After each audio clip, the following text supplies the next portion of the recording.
Good evening students, welcome to my YouTube channel. और यह class 9 का इतिहास का बुक का चैप्टर नंबर 3 नाज़ीवाद और हिटलर का उदय, ये चैप्टर का नाम है। और इससे पहले हम आपको बता देते हैं कि ये कहाँ कहाँ आपका काम आने वाला है। ट्रिपल DSSB जब मतलब जिस एग्ज़ाम में वर्ल्ड हिस्ट्री का क्वेश्चन आता हो यहाँ पर तो ये काम आएगा। और ये NCERT बेस्ड है, ये NCERT प्लस SCERT, जैसे कि बिहार का TRE 4.0, या फिर अगर कोई स्कूल के जो बच्चे हैं क्लास 9 में पढ़ते हैं उसमें ये नोट्स काम आ सकता है। अगर किसी को बिलीव नहीं हो तो NCERT का क्लास 9 का बुक का ये चैप्टर देख सकते हैं, क्योंकि वो सारा इम्पॉर्टेंट टॉपिक जो है वही सब लिया गया है इधर। तो आपको पूरा बुक नहीं पढ़ना पड़ेगा, बस ये शॉर्ट नोट्स आपका काम आ सकता है। तो यहाँ से रहा कि हिटलर या आज हम लोग ये चैप्टर में हिटलर के बारे में पढ़ेंगे।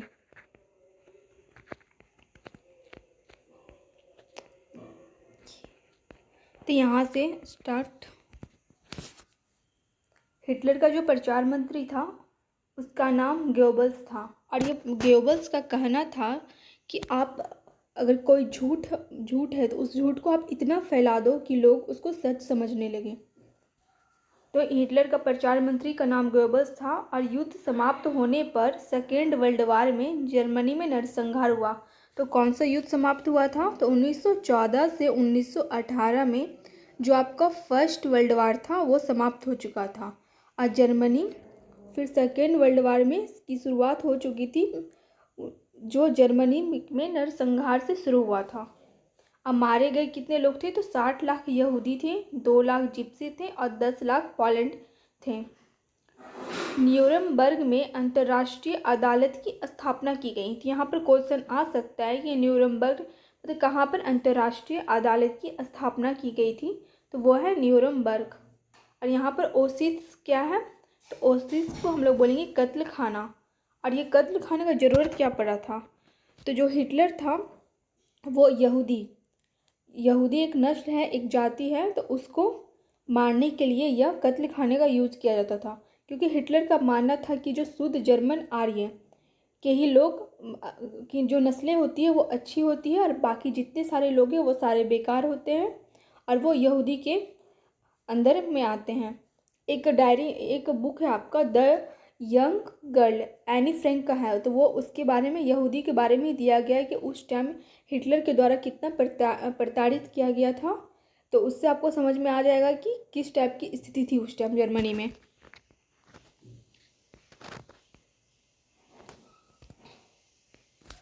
वाइमर गणराज्य का उदय। 20वीं सदी में जर्मनी ताकतवर राज्य था। और मित्र राष्ट्र कौन कौन है? तो यहाँ पर क्वेश्चन आ सकता है कि मित्र राष्ट्र में कौन कौन आता है? तो अमेरिका आएगा, ब्रिटेन आता है और रसिया मतलब रूस। धुरी राष्ट्र को हम लोग क्या बोलते हैं? केंद्र शक्तियाँ भी बोलते हैं। इसमें कौन आता है? जापान, जर्मनी और इटली। तो यहाँ पर हम एक ट्रिक बनाए हैं, इसका मतलब जम जा इट। जम से मतलब तो जर्मनी, जा से होगा आपका जम से जापान और जा से जर्मनी और ई से इटली। तो याद करने में आसान होगा। 9 नवंबर 1918 को फर्स्ट वर्ल्ड वार समाप्त हो गया था। तो जैसे कि 1914 में फर्स्ट वर्ल्ड वार की शुरुआत हुई थी, फिर 1900 समाप्त हुआ था 1918 में।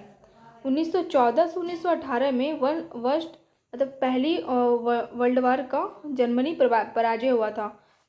जब फर्स्ट वर्ल्ड वार हुआ था तो उसमें सब पराजय का कौन हुआ था? तो जर्मनी। और हिटलर का जो उदय हुआ था वो जर्मनी में ही हुआ था। वहाँ का एक ये था चांसलर, हम लोग जिसको चांसलर बोलते हैं। अभी PM या फिर प्रेसिडेंट आता तो उस टाइम उसको चांसलर बोला जाता था। तो कौन था जर्मनी का? जर्मनी का चांसलर था केसर विलियम द्वितीय। तो क्या किया? 10 नवंबर 1918 केसर विलियम द्वितीय 10 नवंबर 1918 को त्यागपत्र दे दिया। जब देखा कि 1918 में सेकेंड वर्ल्ड वार में जर्मनी की हार हुई, तब वो वहाँ से सोचा कि अब हम भाग लेते हैं, तो त्यागपत्र दे दिया गया। और कहाँ भाग गया? तो हॉलैंड भाग गया। ऐसी स्थिति में प्रजातांत्रिक दल ने वाइमर गणराज्य की स्थापना की।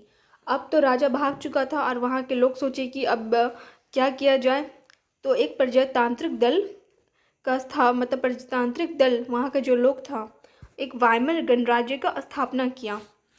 और 11 नवंबर 1918 को नई गवर्नमेंट ने युद्ध संधि विराम पर हस्ताक्षर कर दिया और युद्ध समाप्त किया, इसलिए इसे नवंबर का अपराधी कहते हैं।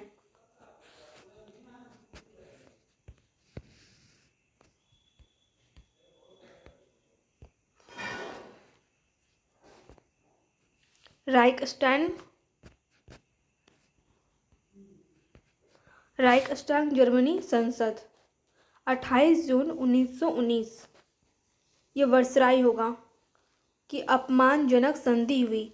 संधि की वजह से जर्मनी को अपने सारे उपनिवेश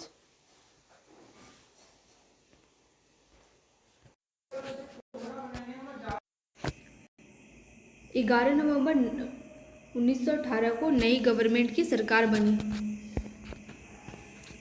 और ऐसी स्थिति में प्रजातांत्रिक दल ने वाइमर गणराज्य की स्थापना की। तो कहानी यह था कि जर्मनी 1914 से 1918 में युद्ध में भाग लिया था। अब हो गया कि वह युद्ध में हार गया 1918 में, जो फर्स्ट वर्ल्ड वार हुआ था। अब हारने के बाद वहाँ का जो राजा था केसर विलियम द्वितीय 10 नवंबर 1918 को वहाँ से त्यागपत्र दे दिया और वहाँ से भाग लिया। अब वहाँ का जो लोग थे वो लोग सोचे कि इस राष्ट्र को चलाने के लिए कुछ करना पड़ेगा, तो उन्होंने वाइमर गणराज्य की स्थापना की तत्कालीन। और 11 नवंबर 1918 को नई गवर्नमेंट मतलब नई सरकार ने युद्ध संधि विराम पर हस्ताक्षर कर दिया। जो फर्स्ट वर्ल्ड वार का जो युद्ध था उसको ख़त्म करने के लिए वहाँ पर हस्ताक्षर किया गया और युद्ध की क्या हुई? समाप्ति हुई और इसे नवंबर का अपराधी कहते थे। अब राइक्सटैग जर्मनी संसद 28 जून 1919 यहाँ पर वर्सराई होगा कि अपमानजनक संधि हुई और संधि की वजह से जर्मनी को अपने सारे उपनिवेश का 10% आबादी, 13% भूभाग और भंडार फ्रांस, पोलैंड, डेनमार्क और लिथुआनिया के हवाले करना पड़ा। अब क्या हुआ कि जब जर्मनी तो युद्ध में हार चुका था, अब हारने के बाद जो अन्य मतलब देश थे फ्रांस, पोलैंड, डेनमार्क, लिथुआनिया, तो जो जर्मनी का जो उपनिवेश था मतलब जिस पर जर्मनी का शासन कर रहा था दूसरे देश पर, तो उसका जो आबादी था 10% आबादी भी वो लोग अपना लिया, फिर 13% भूभाग भी ले लिया और जो भंडार क्षेत्र था जहाँ से जर्मनी को प्रचुर मात्रा में कोयला और जो खनिज मिलता था वो भी वो अपने कब्जे में ले लिया। तो इसको हम लोग बोलते थे अपमानजनक संधि।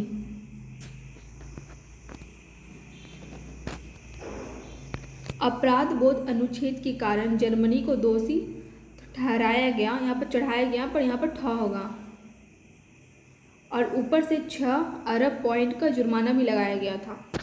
अब जर्मनी को फिर ये सब जितना भी हो रहा था कि सारा दूसरे देश को देना पड़ा, तो उस सब का कारण जर्मनी को बताया गया कि जर्मनी के कारण वो ना युद्ध हारता और ना ही उसके देश का जो जितना भी भूभाग था या फिर भंडार का क्षेत्र था वो दूसरे देश को देना पड़ता।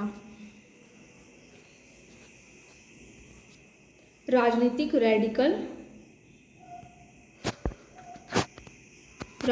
रैडिकलवाद, आमूल परिवर्तनवाद, यहाँ पर बात है पर यहाँ पर वाद होगा, और आर्थिक संकट। वाइमर गणराज्य की स्थापना के समय बोले ये भी थोड़ा रॉन्ग है, क्रांति की तर्ज पर जर्मनी ने भी स्पार्टकिस्ट लीग की स्थापना की थी। तो जर्मनी वाइमर गणराज्य की जब स्थापना हुआ था तो वहीं पर बोलेस्विक, यहाँ पर बोलेस्वी है पर यहाँ पर बोलेस्विक होगा, बोलेस्विक।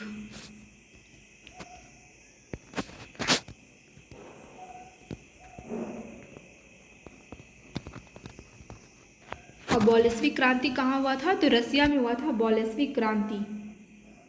तो उसी की तर्ज पर यहाँ पर बोलेस्विक क्रांति की तर्ज पर जर्मनी ने भी स्पार्टकिस्ट लीग की स्थापना की। स्पार्टकिस्ट ने जर्मनी में कम्युनिस्ट पार्टी की नींव डाली थी। तो क्वेश्चन यह हो सकता है कि किसने जर्मनी में कम्युनिस्ट पार्टी की नींव डाली, तो वो होगा स्पार्टकिस्ट।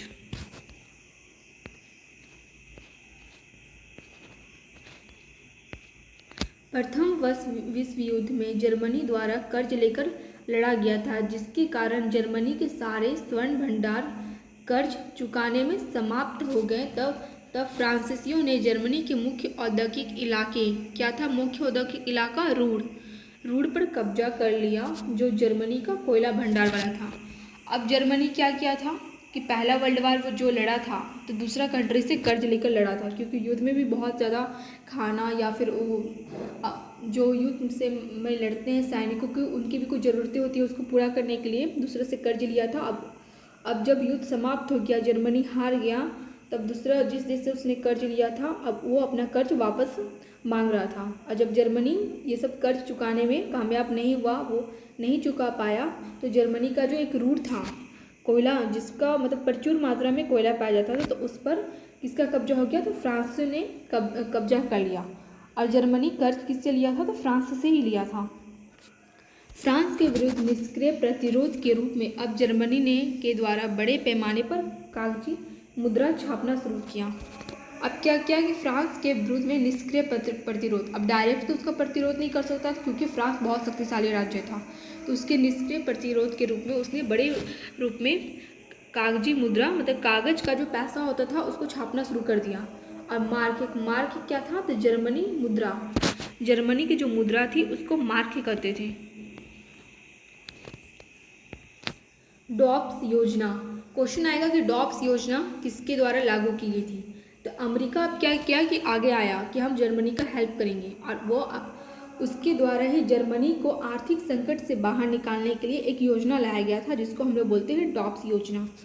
वॉल स्ट्रीट एक्सचेंज, ये था अमेरिका का सबसे बड़ा शेयर बाजार, और उसके समय जब जर्मनी की स्थिति खराब थी तो अमेरिका उसको सपोर्ट किया, पर धीरे धीरे अमेरिका की भी स्थिति बहुत ही बदतर होती चली गई और वह दुनिया का जो सबसे बड़ा शेयर बाजार था उसको आर्थिक संकट आ गया। यहाँ पर आर्थिक लिखा हुआ है पर यहाँ पर आर्थिक होगा। आर्थिक संकट के कारण लोगों को सर्वहाराकरण का भय होगा, यहाँ पर भय सताने लगा। और सर्वहाराकरण का अर्थ की पूंजीवादी सीधा मजदूर बनकर रह जाएंगे। अब आपके मन में क्वेश्चन आया होगा कि सर्वहाराकरण होता क्या है। तो सर्वहाराकरण का मतलब होता है कि अगर कोई बर्जुआ मतलब अभी का बर्जुआ लिया जाए तो मिडिल क्लास फैमिली होगा, मिडिल क्लास लोग, उसको बोलते थे बर्जुआ। तो बर्जुआ लोग कहीं मजदूर की स्थिति में ना आ जाए, उसको बोलते थे सर्वहाराकरण। कि मिडिल क्लास फैमिली मतलब मिडिल क्लास जो लोग हैं वो सीधा मजदूर ना बन जाए, तो उसको सर्वहाराकरण कहते थे। तो उनको ये सताने लगा कि इतनी ज़्यादा आर्थिक संकट है जर्मनी में, तो कहीं हम सर्वहाराकरण हमारा ना हो जाए। यहाँ पर आप देख रहे हैं आर्टिकल 48। इस अनुच्छेद के माध्यम से राष्ट्रपति को आपातकाल लागू करने और नागरिक अधिकारों को रद्द करने और अध्यादेश जारी के जरिए शासन चलाने का अधिकार दिया गया। अब जर्मनी में एक आर्टिकल लागू किया गया, आर्टिकल 48, और यह आर्टिकल के माध्यम से क्या क्या, तो राष्ट्रपति का जो आपातकाल लागू करना, नागरिकों के अधिकारों को रद्द करना और अध्यादेश के जरिए शासन चलाने का अधिकार दिया गया राष्ट्रपति को। इसको बोलते थे आर्टिकल 48। जैसे यहाँ दिया गया है सर्वहाराकरण, गरीब होते होते मजदूर वर्ग की आर्थिक स्थिति में पहुँच जाना। अब यह होगा हिटलर का उदय। तो हिटलर का जन्म कहाँ हुआ था, तो 20 अप्रैल 1889 ईस्वी को ऑस्ट्रिया के ब्रोना नामक शहर में हुआ था। अब बचपन से हिटलर को बड़ा मन था चित्रकार बनने का, और प्रथम वर्ल्ड वार में वह हिस्सा भी लिया था, भाग भी लिया था। जब किसकी तरफ से, तो जर्मनी की तरफ से लड़ा था। और युद्ध के बाद हिटलर द्वारा जर्मन वर्कर्स पार्टी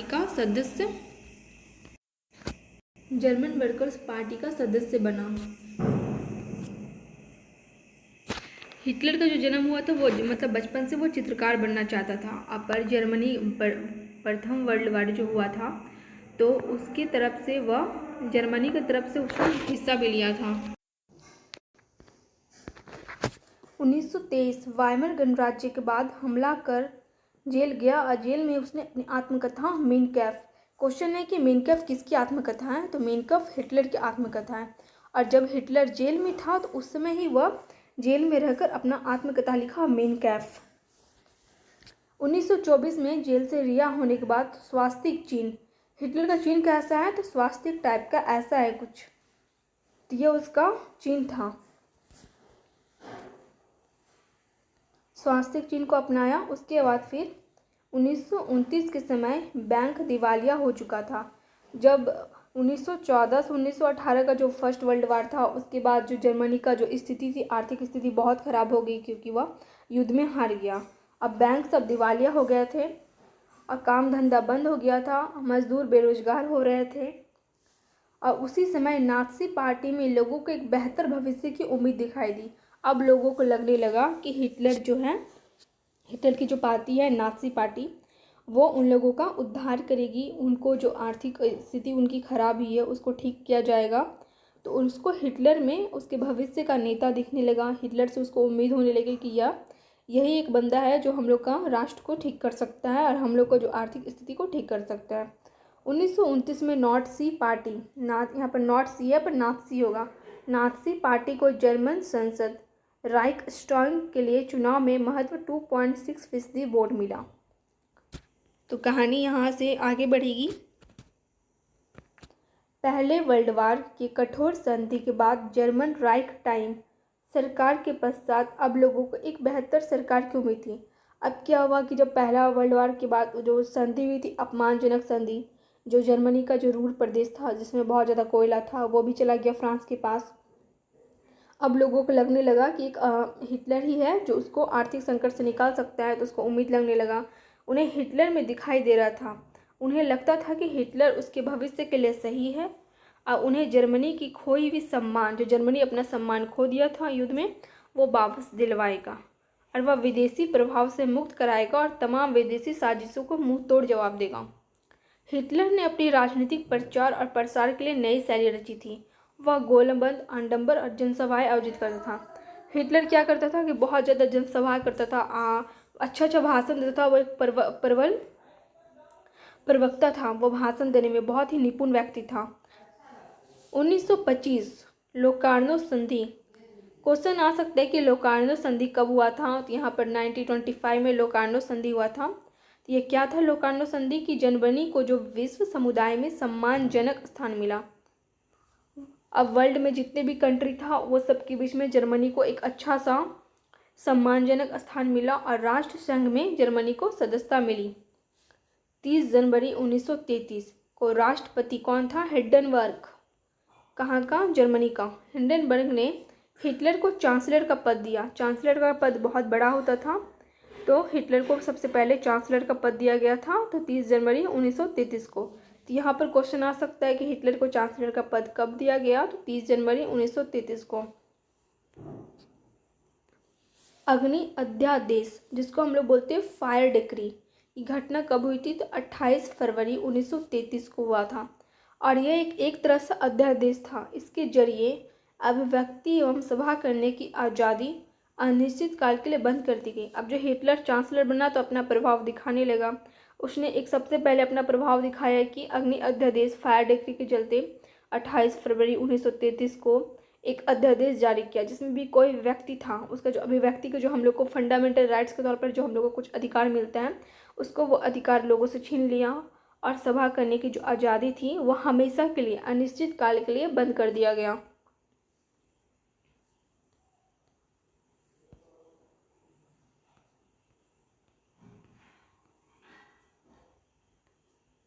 तीन मार्च 1933 प्रसिद्ध विशेषाधिकार अधिनियम, जिसको हम लोग क्या बोलते हैं, इनवैलिड एक्ट।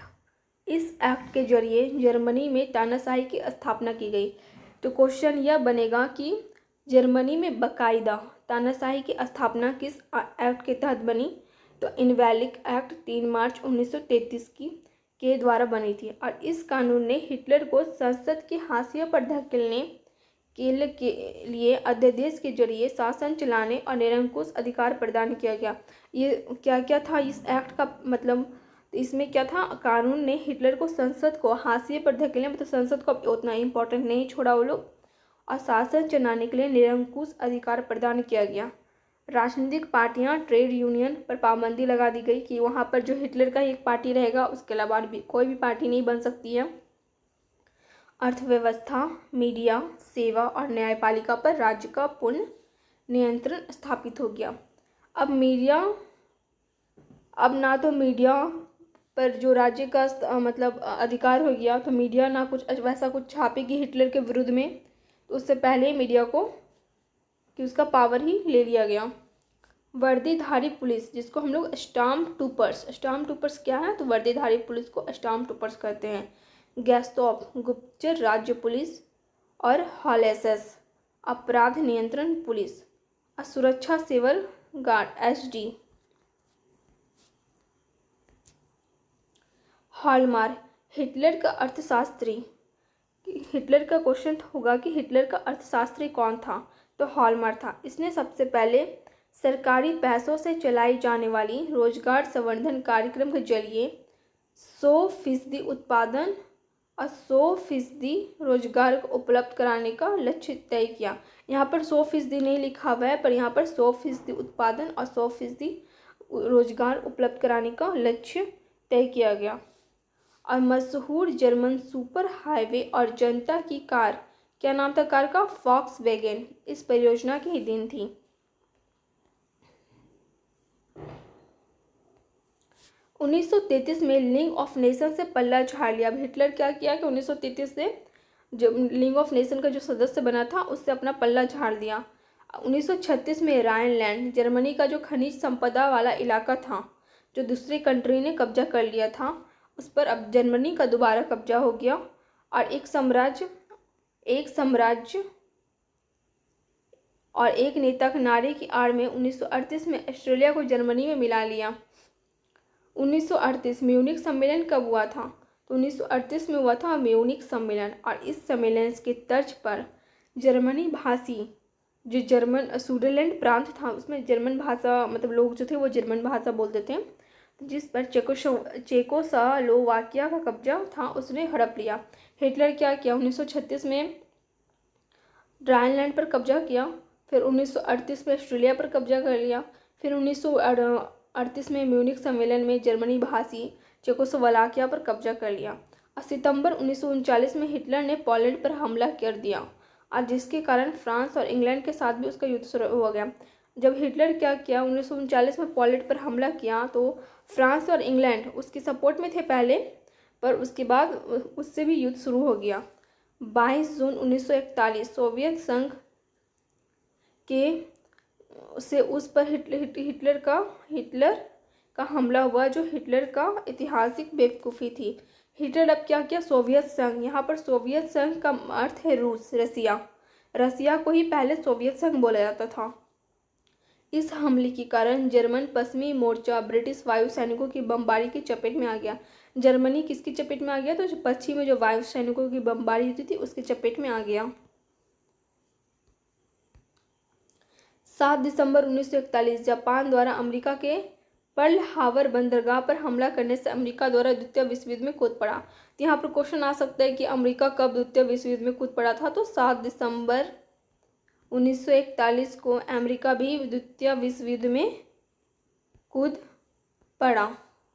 द्वितीय विश्व युद्ध में 1945 को हिटलर की पराजय। अब हिटलर क्या किया, दूसरा और सेकेंड वर्ल्ड वॉर में भी हार गया, और जापान के हिरोशिमा शहर पर अमेरिकी परमाणु बम गिराने के साथ खत्म हुआ। द्वितीय विश्व की समाप्ति कब हुई थी, तो द्वितीय विश्व युद्ध की समाप्ति हुई थी 1945 में हुई थी। और कैसे हुई थी, तो हिटलर के पराजय के साथ खत्म हुआ था, और जापान के द्वारा हिरोशिमा शहर जो था उस पर जापान के द्वारा हिरोशिमा शहर पर अमेरिकी परमाणु बम गिराने के साथ खत्म हुआ। अमेरिका भी जापान का जो हिरोशिमा शहर था उस पर बम गिराया और सेकेंड वर्ल्ड वॉर समाप्त हो गया। अमेरिका ने 6 अगस्त 1945 को जापान पर अणुबम गिराया। इस युद्ध में मित्र राष्ट्रों द्वारा पराजित होने वाला अंतिम देश जापान था। तो यहाँ पर क्वेश्चन हो सकता है कि सेकेंड वर्ल्ड वार में सबसे लास्ट वाला कंट्री, अंतिम देश कौन था जो पराजित हुआ था? तो जापान था। और जापान के ऊपर ही अमेरिका बम गिराया था, हिरोशिमा का, जापान के एक शहर पर। और अमेरिका ने 6 अगस्त 1945 को हिरोशिमा पर लिटिल बॉय, बम का नाम क्या था? लिटिल बॉय यूरेनियम 235, तथा 9 अगस्त 1945 को नागासाकी पर बम गिराया था, जिसका बम का नाम था फैट मैन, और प्लेटिनियम 293 नामक एटम बम गिराया। और अंतर्राष्ट्रीय क्षेत्र में द्वितीय विश्व युद्ध का सबसे बड़ा फायदा संयुक्त राष्ट्र संघ की स्थापना हुई थी। संयुक्त राष्ट्र कौन सा? तो इंटरनेशनल तौर पर सबसे बड़ा फायदा ये हुआ कि रसिया की स्थापना हुआ और 24 अक्टूबर 1945 को हुआ था। अब यहाँ आ जाता ब्लॉन्ड। ब्लॉन्ड क्या था? तो नीली आंखों वाला नॉर्डिक जर्मन आर्य। हिटलर का एक सन की मिजाज बोलेंगे या दिमाग बोलेंगे, जो भी, तो वो कुछ लोग थे तो उसको बोलते था शुद्ध आर्य, और कुछ और अलग थे उसको बोलते था यहूदी। तो जो जिनकी आंखें नीली होती थी उसको नॉर्डिक जर्मन आर्य, मतलब उसको शुद्ध नस्ल का बोला जाता था। यहूदी सबसे निचले पायदान पर आते थे, जिन्हें हिटलर देखना तक नहीं चाहता था, वह यहूदियों से घृणा करता था। उन्हें नल विरोधी यानी ऑडियो का कट्टर शत्रु माना जाता था।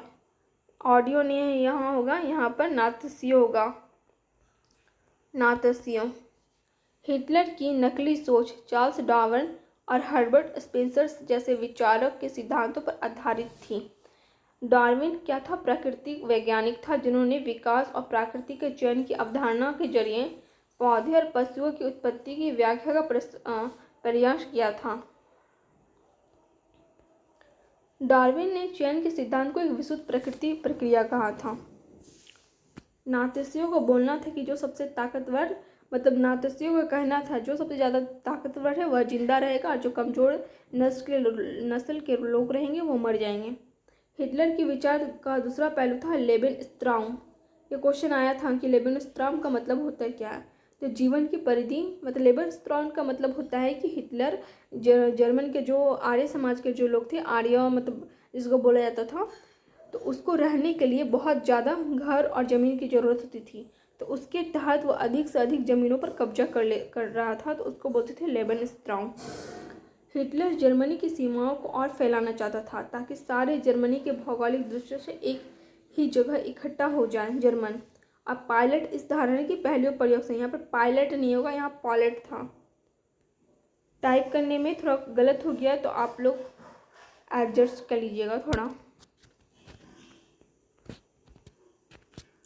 यहाँ पर यूथेजेनिया क्या था? तो दया मृत्यु।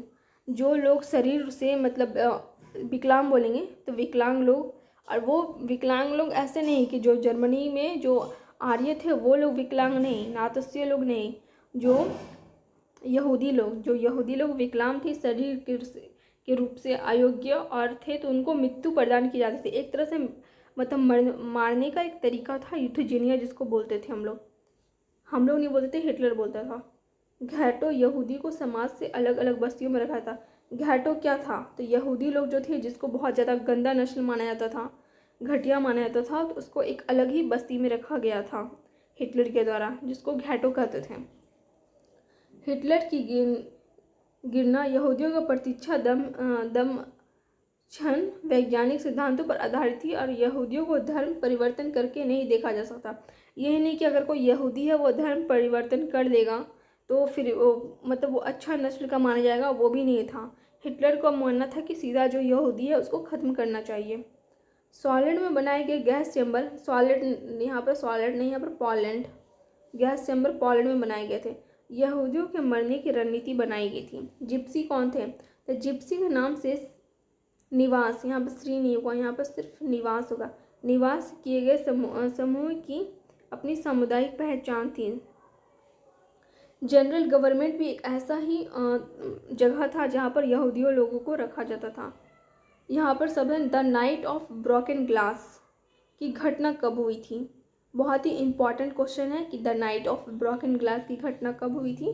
तो 1938 में हुआ था। ये क्या था the night of broken glass? इसमें जो यहूदी था उसका जो पूजा जहाँ वो करता था, पूजा गृह या बोलेंगे, उसको जला दिया गया, प्रार्थना गृह जला दिया गया, और उन्हें गिरफ्तार कर लिया गया और इस घटना को नाइट ऑफ ब्रोकन ग्लास कहा जाता था।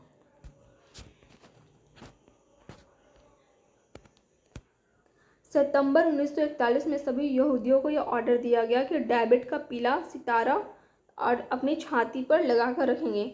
मतलब यह हिटलर को कैसे पता चलेगा कि यह यहूदी है या फिर नॉर्मल लोग हैं, तो उसके लिए यहूदियों को बोला गया कि तुम लोग अपना पीला सितारा चिपका के रखो। जो यहूदी थे अपने पासपोर्ट, यहूदियों की पासपोर्ट जब्त कर लिया गया, उसके कानूनी दस्तावेज को जब्त कर लिया गया, उसको घर से निकाल दिया गया, घरों की पहचान छीन छाप घर जो उसके घर थे यहूदी के, उसके बाहर एक पहचान छीन दिया गया कि यह यहूदी लोग का घर है, कि वह यहूदी हैं उसकी पहचान हो सके। अच्छे जर्मन बच्चों को नास्तिक तौर पर शिक्षा प्रदान की जाती थी।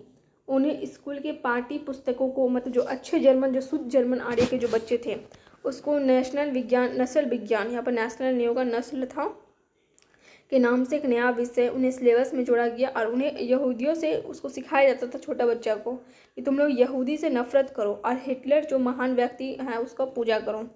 हिटलर का मानना था कि मुक्केबाजी का प्रशिक्षण बच्चों को फौलादी, दिलवाला और ताकतवर और मर्दाना बना सकता है। जर्मन बच्चे और युवाओं, यंग फोक 14 साल से कम उम्र वाले बच्चों के लिए एक नात्सी युवा संगठन था जिसमें बच्चों को रखा जाता था और सिखाया जाता था बहुत कुछ। 1922 नात्सी यूथ लीग का गठन। तो क्वेश्चन है कि नात्सी यूथ लीग का गठन कब हुआ, और ये शायद क्वेश्चन आ भी चुका है बीपीएससी टीआरडी 2.0 में, कि नात्सी यूथ लीग का गठन कब हुआ था। तो 1922 में हुआ था, और 4 साल बाद फिर इसका नाम चेंज करके क्या कर दिया, हिटलर यूथ कर दिया गया इसका नाम। 1933 में हिटलर ने कहा था कि मेरे राज्य की सबसे महत्वपूर्ण नागरिक कौन है, तो माँ है। तो यहाँ पर मन लिखा गया है, पर यहाँ पर होगा माँ। जो औरत नकली तौर पर अवांछित बच्चों को जन्म देती है उन्हें दंड दिया जाता है। मतलब जो महिला होती थी, अगर वो आर्य बच्चों को जन्म नहीं देती थी, मतलब शुद्ध आर्य बच्चों को जन्म नहीं देती थी, तो उसको दंड दिया जाता था। जो औरत शुद्ध आर्य बच्चों को जन्म देती थी उन्हें इनाम और बहुत सारी सुविधाएं दी जाती थी। उनकी दुकानें में उन्हें ज़्यादा छूट मिलता था। थिएटर व रेलगाड़ी के टिकट उन्हें सस्ते मिलते थे। हिटलर ने खूब सारे बच्चों को जन्म देने वाली माता के लिए वैसे ही तमगा देने का, तमगा मतलब उसको अवार्ड होता था एक तरह से, उसको क्या बोलेंगे, उसको अवार्ड या फिर जो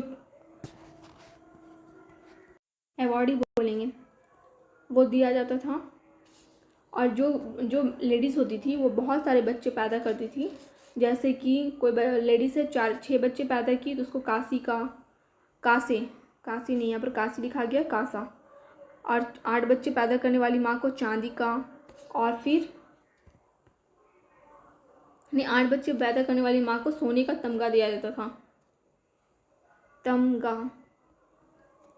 नात्सियों ने अपनी अधिकृत दस्तावेजों में हत्या या मौत जैसा शब्द को भी इस्तेमाल नहीं किया।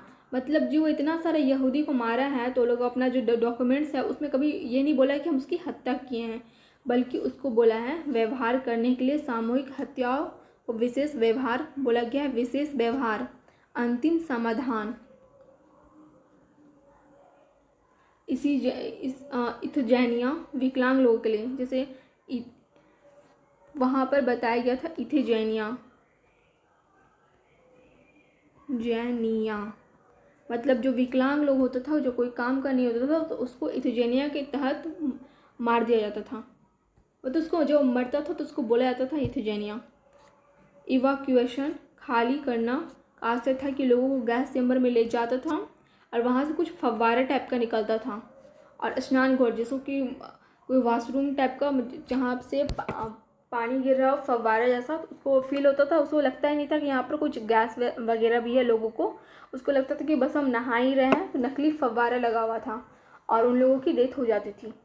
और इंटरनल जो था अच्छा यहूदी सबसे कुख्यात फिल्म थी। मतलब ये सब जो कांड जो हिटलर किया है तो उसके ऊपर एक मूवी बना था, द इंटरनल ज्यू।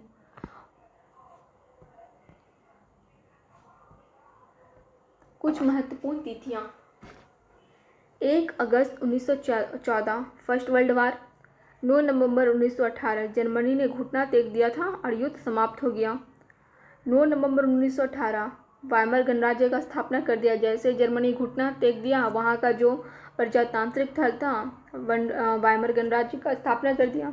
28 जून 1919 वर्सराय की संधि हुआ था। तो क्वेश्चन है कि वर्सराय की संधि कब हुई थी, तो 28 जून 1919 को हुआ था। 30 जनवरी 1933 हिटलर का कुलपति बनता है। तो हिटलर कुलपति नहीं, यहाँ पर चांसलर बनता है हिटलर। अब बनाता कौन है, तो वहाँ का जो प्रेसिडेंट था हिंडनबर्ग, वो बनाता है। 1 सितंबर 1939 जर्मनी का पोलैंड में घुसना और दूसरे विश्व युद्ध की शुरुआत। तो दूसरा विश्व युद्ध का शुरुआत हुआ कैसे था, तो ये भी क्वेश्चन है, तो ये इम्पॉर्टेंट है।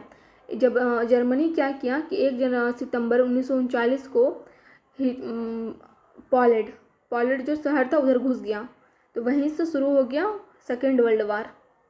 समाप्त 1945 में हुआ था। 22 जून 1941 सोवियत संघ में घुसती है। 23 जून 1941 यहूदियों का जो कत्लेआम शुरू करता है हिटलर, जिसको लगता था कि हिटलर मतलब वहाँ के लोगों को कि हिटलर एक महान व्यक्ति है, वही हम लोग का जो देश को ठीक कर सकता है, अब करने लगा यहूदियों का कत्लेआम। 8 दिसंबर 1941 को अमेरिका भी दूसरे विश्व युद्ध में कूद पड़ा और 27 जनवरी 1945 को सोवियत फौजें को मुक्ति करती है। 8 मई 1945 यूरोप में मित्र राष्ट्र का विजय हो गया और हॉलोकॉस्ट महाध्वंस यहूदियों का कत्लेआम शुरू।